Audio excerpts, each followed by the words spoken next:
All right, welcome back to episode 6 of the 2026 Speakin Spring podcast series.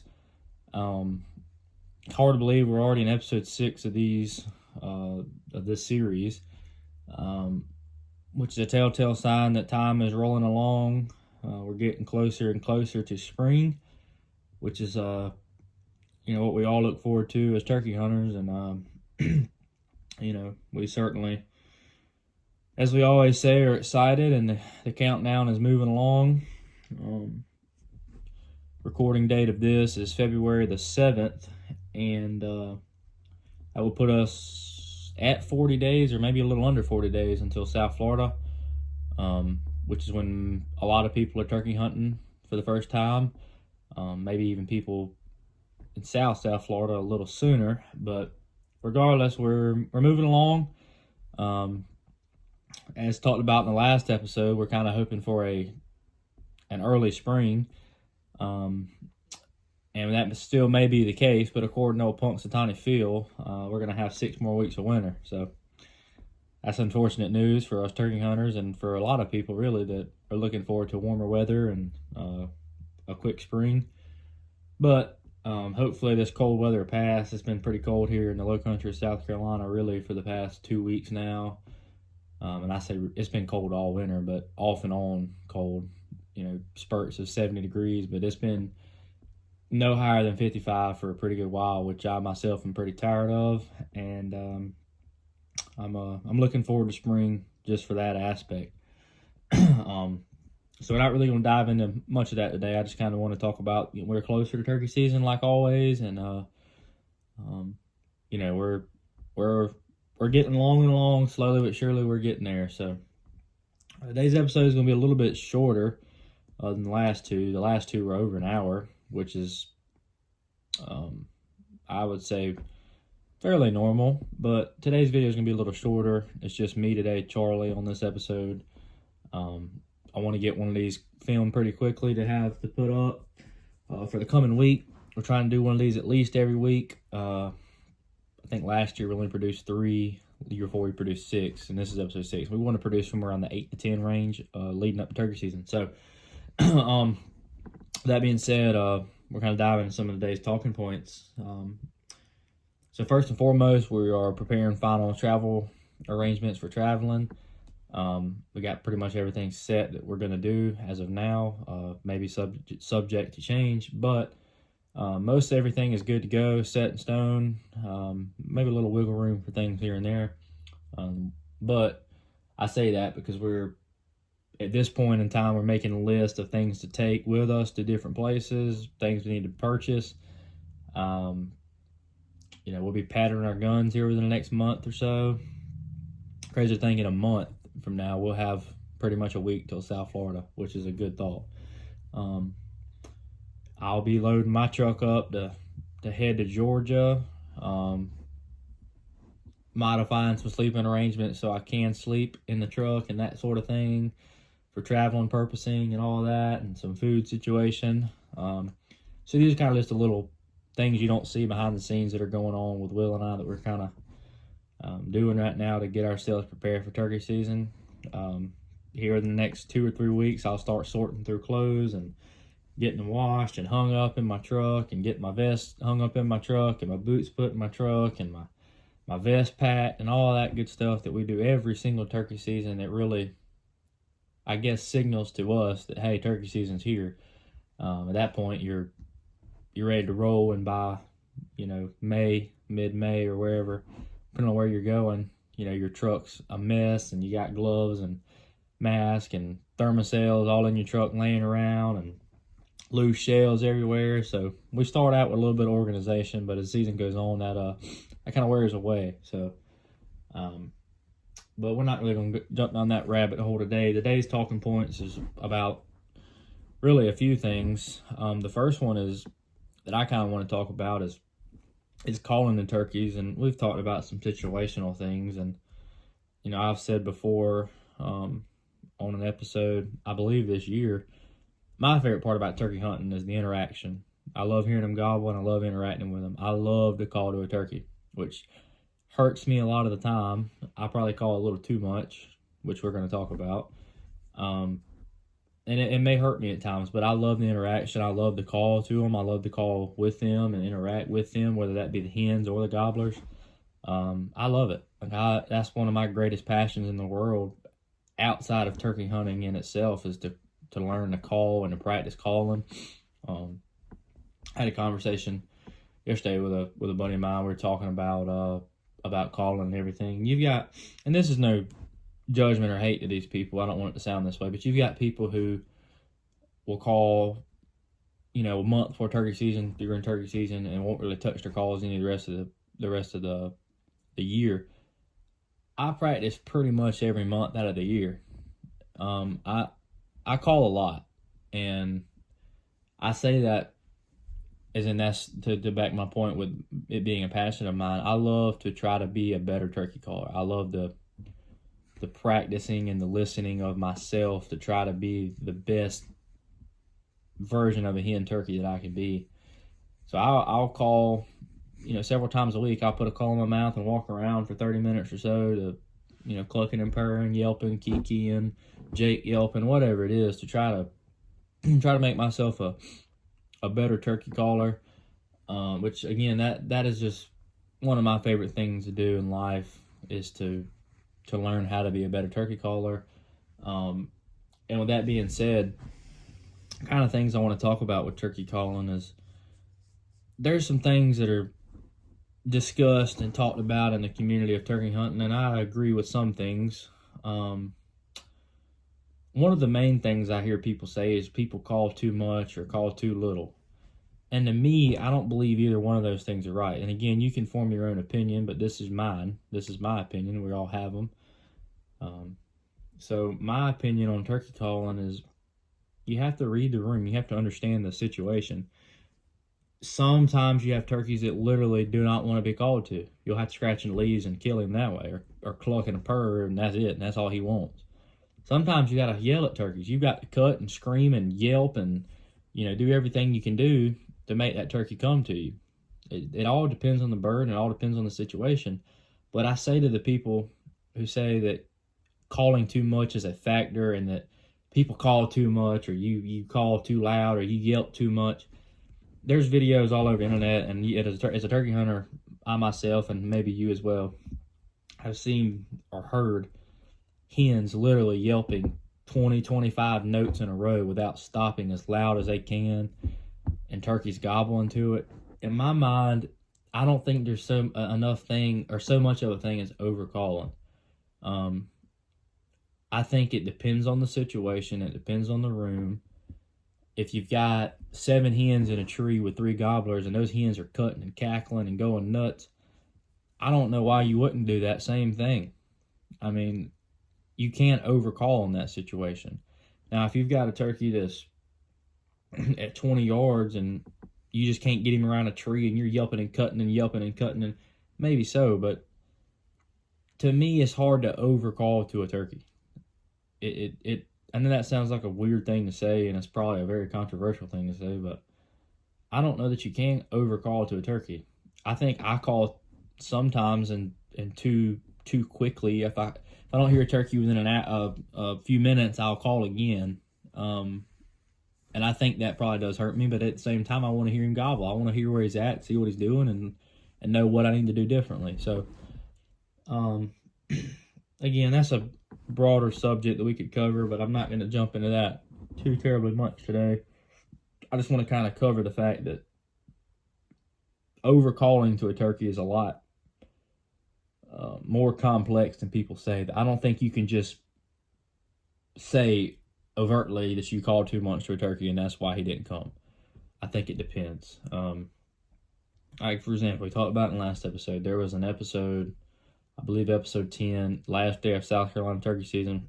We sat here for this turkey for 4 hours straight, and we did everything we could. We clucked, we purred, we went quiet for an hour, we scratched in the leaves, we clucked on our own, we were quiet, like I said, and he didn't really like that.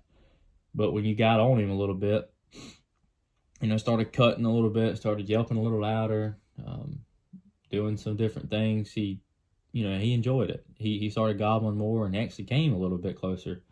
So, and we had a guy in the comments, and this kind of stuff's comical to me, and I see it all over everybody. We don't have a very big following by any means, but I see it all over different people's comment sections and everything about how you called too much or you did this. Well, it's hard to point out that you're sitting there for 4 hours trying to call in a turkey. You don't understand that, everything's edited down. It's not, I don't have 4 hours of continuous footage to post on YouTube. I mean, I just don't. And it makes it seem like we are calling a crap ton, but in reality, we're not. So my point with that is that's a perfect example of learning to read the room and understand what's going on. Sometimes you need to be quiet. You need to softly call. Sometimes you got to blow the reeds out of your call. I've killed them both ways. I mean, I've killed turkeys literally doing nothing but clucking and purring and scratching the leaves. I've killed turkeys that I've yelped to 100 yards and they won't come no closer. I go quiet and scratching the leaves and I've killed them. I've also killed turkeys that I've done scratching in the leaves and clucking and purring, and they wanted nothing to do with it. I had to get on a box call and cut as loud as I possibly could and break them away, and they would come, and I've killed them that way. I've killed a turkey when it comes to calling in just about every way you can imagine. I've used a kiki before to kill a turkey. I've used a kiki. I say it's the same thing, a kiki run, but I've used both of them. So it just depends. It really just depends on the situation and the room temperature and everything else. If the bird's pressured or the bird isn't pressured, there's so many variables and so many factors that can go into making a turkey hunt successful or unsuccessful. But anyways, I could talk all day about turkey calling and everything else, but today I'm not. So I think I got two more things to talk about real quick. One of the things that I've heard people say, I don't know if it was Spring Legion guys or if Will Primos has said it, or maybe they both said it. I can't remember. I don't want to miscredit anyone, but I also want to give credit where credit's due. So excuse me for not knowing. But one of them said, or maybe both said, that becoming a better turkey hunter is more important than making turkey hunting easier. And if you think about what that means, it's really a powerful statement. I would rather be a better turkey hunter than to make it easier. I don't want to take shortcuts to make turkey hunting easier. Turkey hunting's never going to be easy. Instead, I want to become a better turkey hunter, a better woodsman, learn my ground, learn how to call and interact with these birds better, how to use terrain and topography to my advantages. And I'm not going to get down this rabbit hole today. We can talk about it real quick. Instead of becoming a better turkey reaper and learning how to crawl to a turkey a little better to make it easier, that isn't my goal. That is not my long-term goal. I'm not a fan of, you can make your own opinion about these things. I've killed a turkey by reaping. I've killed a turkey by crawling. Crawling to me is okay in certain situations. I'm not a fan of reaping. And I say that is because I've only done it one time. And it was successful the one time I've done it. Now, maybe I got a bad taste, but I've seen a lot of people reaping turkeys that are successful. It's like they literally cannot stand it. And to me, and I've heard Dave Owens talk about this, to me, there's a greater joy in turkey hunting than sitting in a blind and having birds pitch into a group of decoys and shooting a turkey at 5 steps.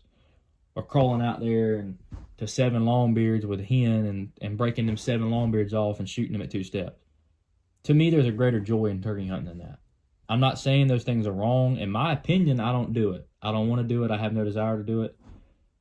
I'm not saying those things are wrong, but I'm saying that I have a greater joy out of sitting down on a tree and calling and yelping up a bird to me and trying to play that game. In other words, that's the game I prefer to play. It's kind of a game of, I guess it's almost like with baseball. You have certain positions on the baseball field, and you like playing others, and you like pitching more than you like playing in the infield, or you like playing the outfield more than you like playing pitcher.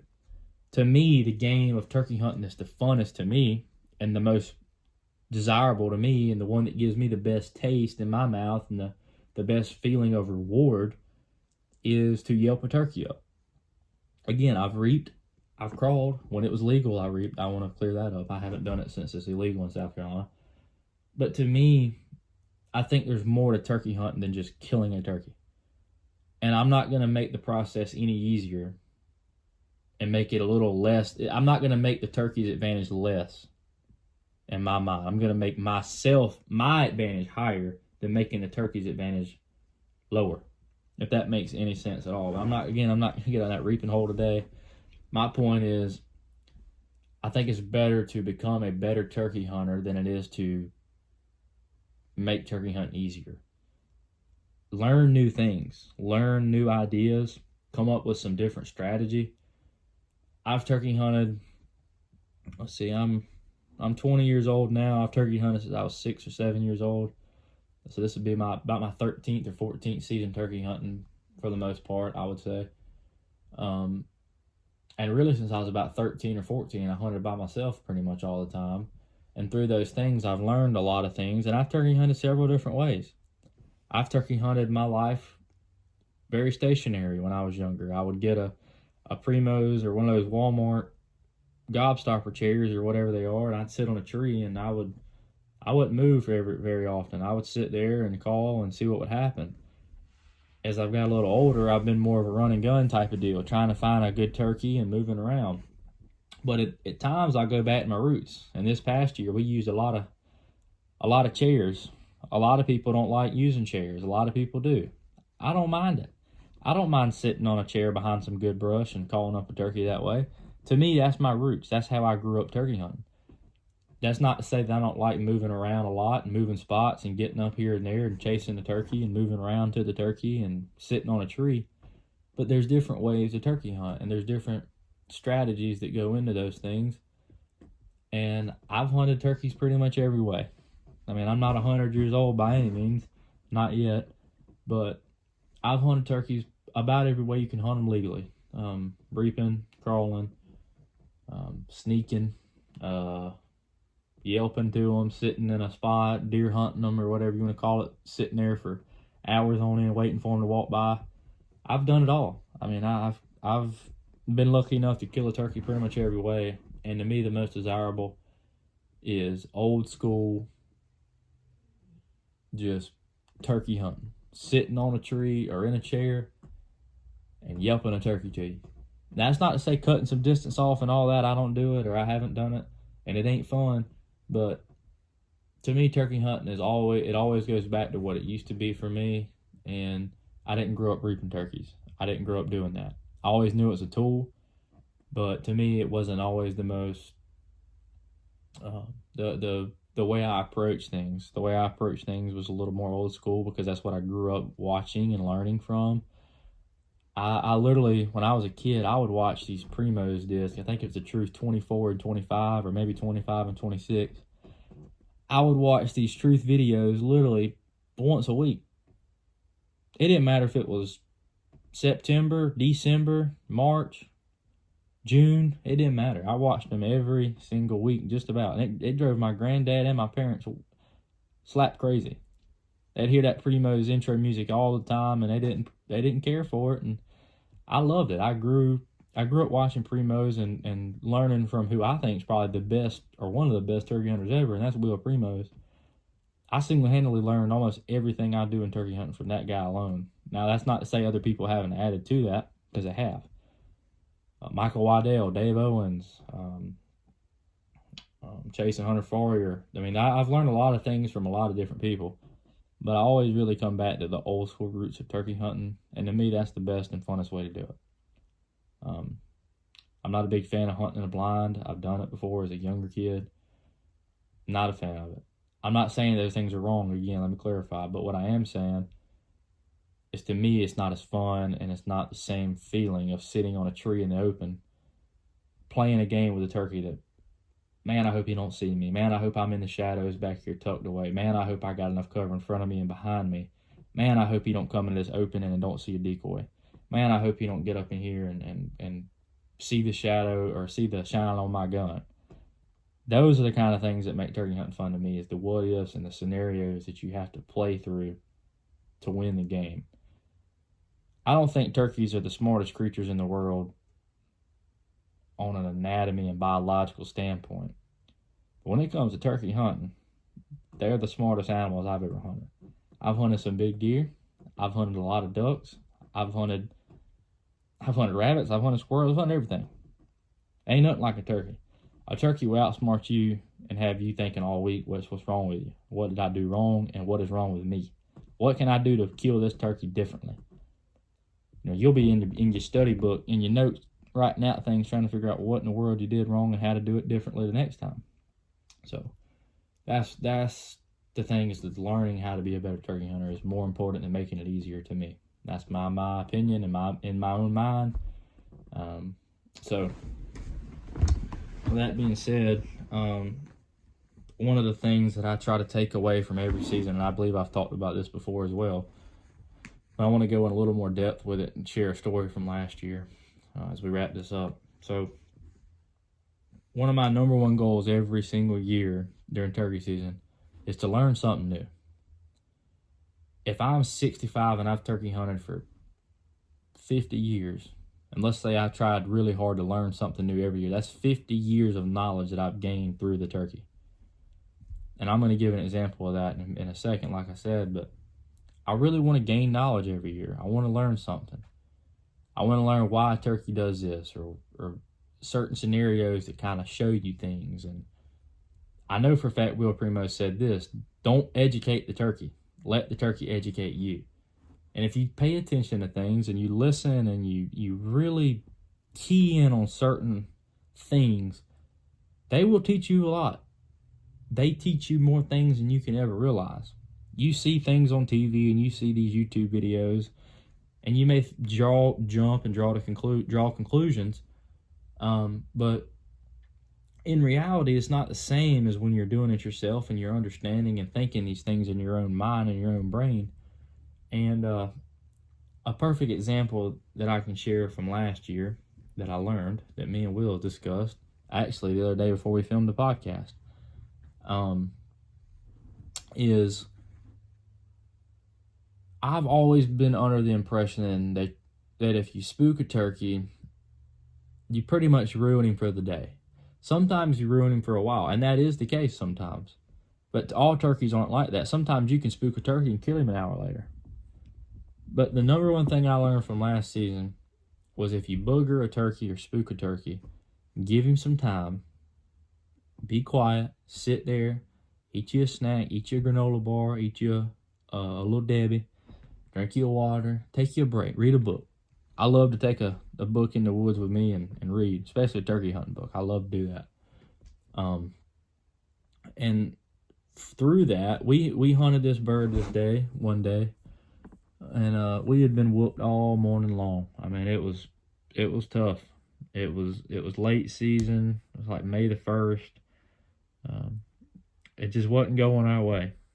I mean, it was one of those days where you're on them, but you just can't close the deal. It was one of those days. And we got out one spot to listen. And we got out, and we were standing around the car, putting our vest on and about to make a little trip into the woods and get in an area where we think we could hear them or strike them or whatever it may be. We were up on this big ridge looking down at this big creek bottom. And between this creek and us, there's a section of hardwoods and there's a section of short pines about 6 to 8 feet tall, maybe, between us and that creek. And of course, on the other side is another ridge going back up. And on that top, up on that ridge, is a big flat knob or whatever, big flat area, I guess, on top of the ridge. So we're adjacent from that ridge. And we got the truck, and Will's doing his thing. I'm doing my thing. Mr. Randy's getting his stuff together. And about that time, we heard a turkey cut loose. And only me and Mr. Randy heard it. I don't think Will heard it, because I remember telling Will, I was like, Will, where's that at? Because we were trying to figure out where in the world that was at. So we all scrambling around, looking around, trying to figure out where in the world it was, because it wasn't far. Let me tell you that right. Let me jump in and say that. It wasn't 200 yards. It was either right in that creek bottom or up above that creek bottom, and it sounded like he was on that level with us. It was one of those ordeals. So Mr. Randy, we all got our stuff on, got ready, and waiting on that turkey to gobble again. We hit a crow call, and he gobbled again. And we knew at that point what direction he was in. So we made our way down in there. We tried to work around him, and We got in there and was calling, and we didn't hear that turkey for an hour and a half.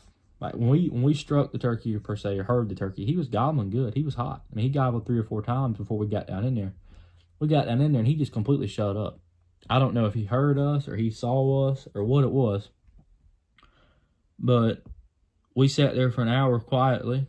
We called 30 minutes probably, and after that we kind of just sat there for about an hour quiet. Maybe took a nap. I don't even remember.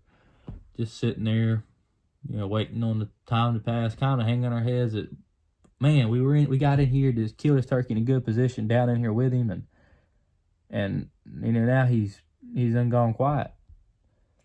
Not too long after, about 45 to an hour had passed of quiet, and he cut loose. We started yelping to him, and then next thing we know, a hen gets going with him. We call this hen up, and these gobblers follow her. We called the hen right up to us. She was right behind us and to our left. She started, actually, we got it on video. I think it's episode 7. She's gobbling. She started gobbling. She gobbled twice, and that's the only time I've ever heard a hen do it. I've heard of people telling you that they do it. That's the first time I've ever heard it in person. She started gobbling, and they finally came in, and it ended up being four Super Jakes. They gobbled right in front of us. They sounded like grown birds. And they came all up to us and was doing their thing and strutting or walking around us. And more of the story, those turkeys probably saw us walking down in there or heard us. And after giving them some time to just settle down, they came right on in. It didn't take but probably 30 minutes to work them, 300, 400 yards. Point being is that we probably walked in there where we misjudged where they were at. They probably saw us or heard us. They kind of flushed on away a little ways, and giving them some time, they settled right on back down, and they came on in. 4 Jakes and a hen. And that's probably the biggest thing I learned from last year, is that when you spook a turkey or think you may have spooked a turkey, or even if you didn't spook the turkey, be patient. If we wouldn't have waited that hour and a half or whatever it was sitting in there, if we wouldn't have waited, we would have never known those turkeys were there again. We'd have thought we'd unspooked them and that was it. Probably wouldn't have went back in there. Or maybe we would have went back in there and hunted thinking it was longbeards. But we were patient. We held our ground. We had a good setup, so we just sat there as long as we could stand it, and eventually fired off. And from that point on, it was game on, and he didn't get quiet again from that point on, and ended up being 4 Jakes. So, but the learning point from that is being patient and holding your ground and just letting them do their thing. Sometimes it takes a turkey. It takes a turkey 10 minutes to come a yard. Sometimes it takes them 10 seconds to come 100 yards. It just varies, and it all depends on the bird. And you got to be patient. Turkeys ain't in no hurry. They've never been in a hurry. They don't have a reason to be in a hurry. They're gonna take their time, be safe, make sure there ain't nothing that's gonna jump out the woods and eat them. So, they're gonna be passive and take their time, look around good, and sometimes they'll come in there 100 miles a minute and gobbling their brains out and come all up in there in your face, and you won't even have time to react. Had that happen plenty of times. So, and I've also had them take 4 hours to come in. It depends on the turkey and how they wanna act. So, anyways, we just wanted to put this out there and do a little bit more turkey talking as we get closer to spring. I'm sitting here talking about it now, and I'm looking outside, looking out the window. I'm filming this, taking a little break from studying, which I do a fair amount of. So I wanted to take a little break and talk about turkey hunt a little bit. I'm looking out the window now and just thinking about what it's going to be like to see these flowers budding and the dogwoods turning white and pollen on the ground and the bees flying around and the birds chirping, man. And I love the springtime. And if you're a passionate turkey hunter, you're going to feel what I'm thinking. You're going to sit around and look out the window and just be waiting on that first little sign of spring, thinking about what's around the corner. I am so fired up. This coming Friday, we got college baseball back, which is always to me a first indicator of spring being here. You get to go watch some college baseball or watch it on your TV or on your phone, and keep up with some things to keep your mind occupied. That's probably the first thing for me. The spring's here, and like I said, I'm looking out the window now, just thinking about what that's gonna be, how I'm gonna feel when that springtime feeling's here, and you see the sour grass in the fields and all these different things that go along and make you think of spring, and all come together to me to form the most beautiful season of all. When the world begins to wake up from the winter, and the warm the Lord have mercy, I'm getting excited talking. You can tell I can't contain myself and start stuttering. The world begins to warm and wake, and man, I'm just so excited thinking about all these memories and thoughts of walking around and seeing flowers and pollen on the ground, and the smell of spring. I am so thrilled and so excited. We ain't got too much longer, folks. We bearing down on it. We're bearing down on it hard. I think most people, that even the ones who don't think about it 365 days a year, the ones that just turkey hunt during turkey season and think about it during turkey season and do it just to pass time or whatever, I think everybody's mind's on it at this point. So I don't know how much longer I can take it. I'm going about insane. I need to start scouting or doing something.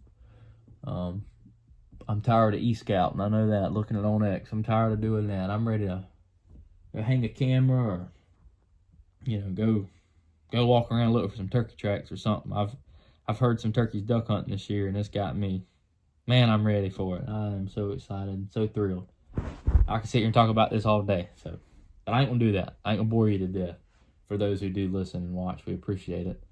But one thing I ain't gonna do is I ain't gonna sit here and try to yap your ear off and bore you to death. So with that being said, we appreciate those who do watch, as already said, and we certainly do appreciate all the support we do get. I think we just recently hit 400 subs, which is awesome. I think last January we were at like 70 still. So we're so grateful and so blessed and so humble for what we do have working for us, and we would appreciate if you'd like the video and share and comment, whatever else. It certainly helps us. It helps us more than anyone could ever realize. It goes a long way. So with that being said, we appreciate y'all listening. We appreciate y'all's time tuning in, and we'll be turkey hunting here within about a month and a little bit longer than a month is the better way to say it. So with that being said, we appreciate it. We'll catch y'all on the next one.